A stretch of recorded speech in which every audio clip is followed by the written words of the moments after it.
Makakausap natin ngayon ang bagong Presidential Advisor on Peace, Reconciliation and Unity, Mel Sarmiento. Magandang gabi po sa inyo, Ginoong Mel. Magandang gabi, Corina. Magandang gabi po sa lahat ng ating mga tagapanood. Congratulations po sa inyong appointment. Ano po ba ang trabaho? Yes, sir. Ano po ba ang inyong trabaho? Ayan, para malinaw po sa mga nanonood sa atin. Ito ay pagsulong nung una po sa pagkamit ng kapayapaan sa buong Pilipinas.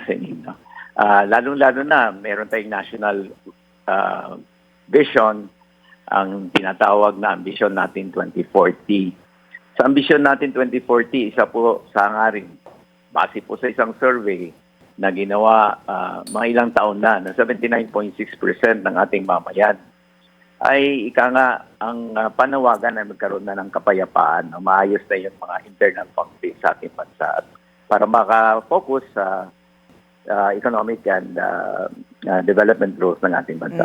Okay, so sino pa ho ba ang medyo matindi pa po ang mga away ngayon? Ano pa po yung mga areas of conflict?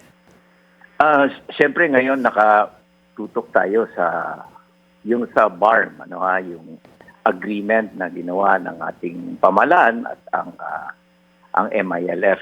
Kasama din po dyan yung mga previous na mga peace agreements na ginawa ng ating gobyerno. Kasama na dyan yung MNLF, CPLA, ABB at iba pang mga grupo. Okay, but is it as bad as it was before or is it getting better? Malaki po yung improvement. Gaya po sa BARM, I've been doing pro bono community development work for the past 10 years. Chairperson po ako ng isang foundation. Bago po nitong appointment ngayon, involved na po kami sa BARM for almost 5 years now. Malaki talagang improvement sa lugar. In fact, galing pa lang ako sa butik ng isang araw at sa Marawi kahapon. At dahil sa mga programang ginagawa ng aming foundation, kasamang Deusha Foundation, malaki talagang improvement kung ikumpara natin sa mga sitwasyon niya ng mga ilang dekadang mga dumaan. Ano po ang inyong mga magiging hakbang o kaya yung style po ninyo? Meron diyang peace talks o kaya po negosasyon o kaya naman po ay representasyon o kaya naman po ay kabuhayan. Ano po ang inyong nakikitang inyong gagawin? Ilabas sa pagsunod sa mga napag-usapan sa comprehensive agreement sa Bangsamoro na naging basehan sa pagpasa ng DOL. Napaka-importante po yung tinatawag na whole of nation o whole society approach. Importante rito yung local government.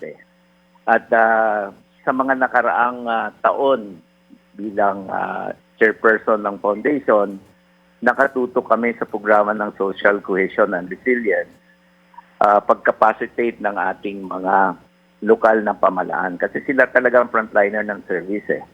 Ang ambisyon natin dito, siyempre, sana bawat kaldero ng bawat pamilya may laman. Unang-una po yun, napaka-importante noon. So, para ma-achieve po natin yung tinatawag na sustainable peace, no? Kanina nga may workshop pa ako, nakapag-attend pa ako ng isang workshop capitalizing on Article 10 ng ating Constitution, interlocal collaboration, mga mayor at saka yung mga planning officer. Napakaganda po ng ginagawa nila ngayon at kasama rito ang Iranon Corridor na natulungan din namin mabuo para yung plano nila, hindi yun lang bayan nila, kundi buong lugar, tulong-tulong isang plano instead of the local government competing against one another, complementing with each other. Nakikita namin na magandang approach ito na sana ay gusto nating ituloy. No? In fact, isa sa mga lugar na ating tinutulungan ay nag-export na ng kape na ginagawa ng mga byuda ng mga namatay na combatants nung panahon ng kaguluhan. Ayun. Good luck po sa inyong bagong trabaho, Presidential Advisor on Peace, Reconciliation and Unity, Mel Sarmiento. Maraming salamat.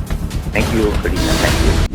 Manatiling nakatutok sa Bilyonaryo News Channel. Sumubaybay sa aming social media accounts at mag-subscribe sa aming YouTube channel para sa mga bago at eksklusibong balita.